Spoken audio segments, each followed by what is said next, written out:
Жаназада ешкім жылаған жоқ. Ішпедім деп бетіме бүлк етпей қарап тұрады. Аузының арақ сасып тұрғанын ойламайды. Болған оқиға. Жаназа деп әңгімені бастағаным таяуда алыстау бір құдамыздың әйелі қайтыс болды. Құданың өзі де 3 жыл бұрын ковидтен өмірден өткен. Әпкемнің қайын жұрт жағы еді. Көз көріп, дәмдес тұздас болған соң барайық, қарияға, басқа құдаларға көңіл айтайық деп ағам екеуміз жолға шықтық. Барсақ, мәйітті әлі үйіне әкелмеген екен. Есіктің алды абыр-сабыр. Бірақ жылап жатқан адам жоқ. Тек әлгі әпкеміздің абысыны ғана оқта-текте баламды алдың, енді келінім кетті.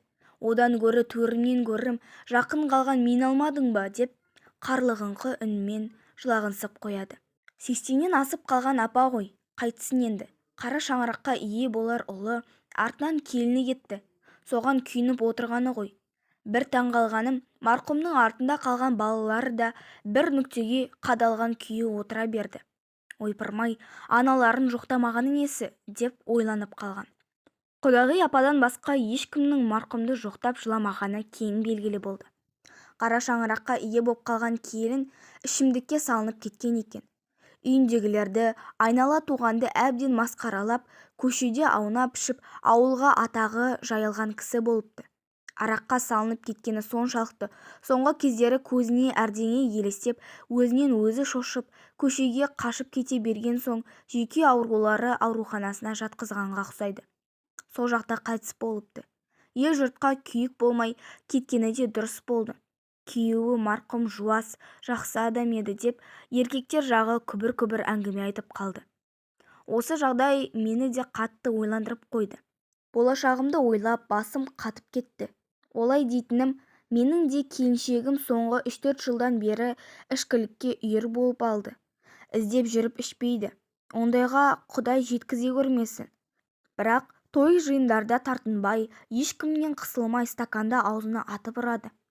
Талай мәрте айттым. Нәтиже шықпаған соң ұрдым. Өтірік алдап қайтсем. Кей кездері балаларға масқара болмасын деп үйге кіргізбей қойғанымда жасырмаймын. Аллахи деп ант су ішеді де біраз уақыттан соң берген уәдесін ұмытып, той жиында сіміріп алып отыра береді. Жасымыз 45-тен асты. Отасқанымызға 20 жылдай уақыт бопты. Үлкеніміз 1-ші курста оқиды. Балалар есейіп қалғанда, әйелім арақ ішкенін қоймайды деп ажырасып кеткенде ыңғайсыз екен. Алғашқы кездері құрдастармен бас қосқанда достарым мені қинайтын. Көлік жүргізетін болғасын ішпеймін. Тегінде ішімдікті жақтырмайтын адаммын. Сосын олар, онда бір үйден бір адам ішсін, ырымын жасасын деп әйелімді қолқалады. Мейлі, онда тұрған не бар? Көңілі көтеріледі деп рұқсат берген өзім кінәлімін. Басында 1-2 стаканнан кейін болды рахмет деп өзі де ішпей аузын тыя білетін. Ал қазір қызара бөртіп ішкенін көтере алмай, еркектермен барақылана күліп, ұятсыз анекдоттар айтып отырғанда, сорлы, өзіңе де сол керек. Рұқсат беріп нең бар еді деп өзіме ұрсып, кірерге тесік таппай кетсем. Әулетімізде ішетін адам жоқ. Ағам әйелмен, інім үйіндегі келінмен бірге намаз оқиды. Ағайындардың той жиынында менің әйелім қымсынбастан келген құдалармен қолды айқастырып тұрып ішеді. Жай ішіп қойса мейлі ғой, үлкендерден қысылмай ортаның шаңын шығарып тұрып берейді. Өткен жолы үлкен ағам, Нұрғали, сендер келінді алып қайта беріңдер, тойды өзіміз жайғастырып, жинастырып аламыз дегенде, әңгімесінің төркінін бірден түсініп қойды. Әйелімнен ұялып тұр ғой бәрі.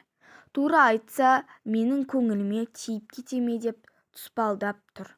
Дереу оны сүйрелеп, көлігіме отырғызып үйге алып кеттім. Сол күні үйден береке кетті. Келе сала шу шығарып, екеуміз 40 пышақ болдық. Жоғары сыныпта оқитын баламда, мама, не бәле мынау, ел жұрт уже мамаң қуады екен ғой деп бетіме айтып жатыр. Ішкеніңізді қойсаңызшы деп әңгімемізге араласып кетті. Есейіп қалған балаларға үлгі боп, тәрбие беріп жүрудің орнына осылай айтысып тартысып өмір сүріп жатырмыз. Қазір әйелімнің ішімдік ішкенінен ыңғайсызданамын деп тойлардан да қашатын болдым. Соңғы рет ішкенінде әйеліме айтпайтын сөзді айтып, әбден айқайлап қолда жұмсадым. жылап тұрып кешірім сұрап, кейде еркіне бағынбай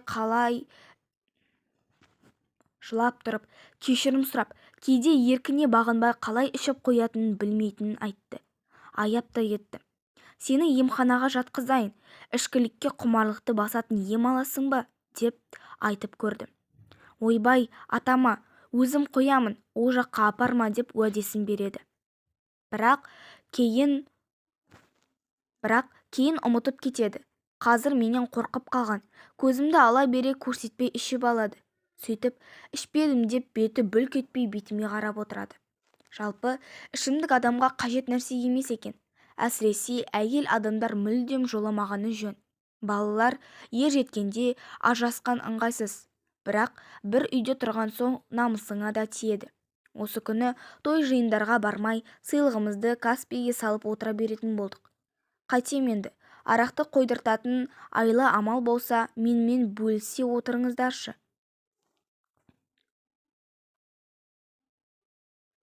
Балалар ер жеткенде ажырасқан ыңғайсыз. Бірақ бір үйде тұрған соң намысыңа да тиеді. Осы күні той жиындарға бармай, сыйлығымызды Каспийге салып отыра беретін болдық.